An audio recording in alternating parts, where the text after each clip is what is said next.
গায়ের মূল্য আছে 333 টাকা, আছে না? আর আপনি রাখেন কত? 340 টাকা। এই তেলটা আপনি কোত্থেকে নিয়ে আসেন? ধরেন যে ডিলারের কাছ থেকে আপনি নিয়ে আসেন, আপনাকে হয়তো বা 330 টাকায় এরকম হয়তো আপনার 5 টাকা লাভ হবে। আচ্ছা, ওরা দিচ্ছে না, ঠিক আছে, এখন আপনি আরেক জায়গা থেকে কিনে নিয়ে আসেন বেশি দাম, এটা তো আপনার বক্তব্য। তাহলে সেটাও কাগজটা আমাকে দেখাইতে হবে যে আমি বেশি দামে কিনে নিয়ে আসছি। আপনি যে ডিলারের কাছ থেকে আনেন নাই, তার কি প্রমাণ আছে?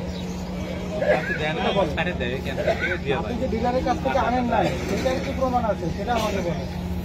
আপনি এই যে ক্যান্টনমেন্ট থেকে আনেন আর যেখান থেকেই আনেন না কেন, বেশি দামে কিনে আসছেন, আমরা তাকেই ধরবো। আপনি যেহেতু বলতেছেন বেশি দামে কিনে নিয়ে আসছেন, আমি তাকেই ধরি, অসুবিধা নেই। ভালো আছেন? আপনার প্রমাণটা দেখান যে আপনি কত করে কিনে নিয়ে আসছেন, দেখান।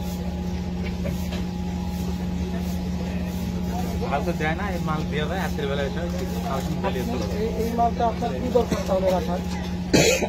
আপনারা জানেন তো, এই যে বাজারের ব্যবসায়ীরা, ভালো আছেন, বাজারের ব্যবসায়ীরা সবসময় আমাদের সাথে মিটিং করে, আমরা ডিসি অফিসে সবসময় মিটিং করে বলি যে গায়ের মূল্যের থেকে 1 টাকাও বেশি না, মানে একটা সিটি পয়সাও বেশি রাখার কোনো সুযোগ নাই।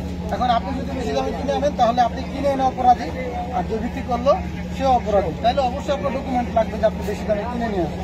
আপনি তো আমাকে সেই ডকুমেন্টটা দেখাতে পারতেন।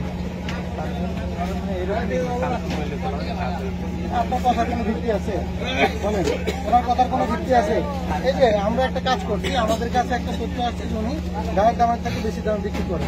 তারা আমাদের যে জেলা কমিটির যে শিক্ষার্থী আছে, একজন আর হচ্ছে গরিতর একজন, আমি একে সোর্স হিসেবে পাঠাইছি। এই যে আমার ডকুমেন্ট, এখানে সে 340 টাকা ভাগ করে দিয়েছে। দেখেন 340 টাকা লেখা আছে কিনা। আমি তার বিরুদ্ধে একটা অভিযোগ আনলাম, সেটা প্রমাণ আছে।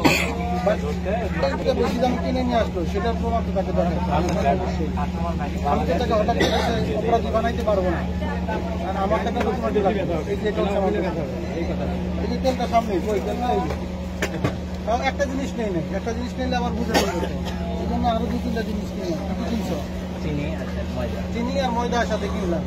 সে যদি সঠিক দামে বিক্রি করতো, এগুলো বাসায় নিয়ে যেতাম, অসুবিধা নেই। আমার বাসায় থাকলেও অসুবিধা নেই। আর আপনার মূল্য তালিকাও নাই, মূল্য তালিকাটা এখানে এখনো ঝুলানো আছে। সব দোকানে ওই যে দেখেন সামনে ঝুলানো আছে, আর ওর দোকানে এখানে নিচে করে থাকে। এটা কি আপনারা তো ব্যবসায়ী নাকি? আপনারা তো জানেন যে আমরা নিয়মিত মনিটরিং করি। তারিখ এই যে 11 তারিখ 10 তারিখ পর্যন্ত। ঠিক আছে, আমি যেটা বলি সেটা আপনার এই তেলটা আগে আমি কথা বলি, তারপর আপনি কথা বলেন। আগে আমাকে কথা বলতে দেন। আজকে 17 তারিখ, এই 6 দিনেও সেটা আপডেট করবেন। তাহলে এই যে অপরাধটা করলো, সেটা হচ্ছে ভোক্তা অধিকার আইনে একটা মারাত্মক অপরাধ। আমরা সবাইকে বলি যে গায়ের মূল্য থেকে 1 টাকা বেশি দামেও বিক্রি করার কোনো সুযোগ নেই।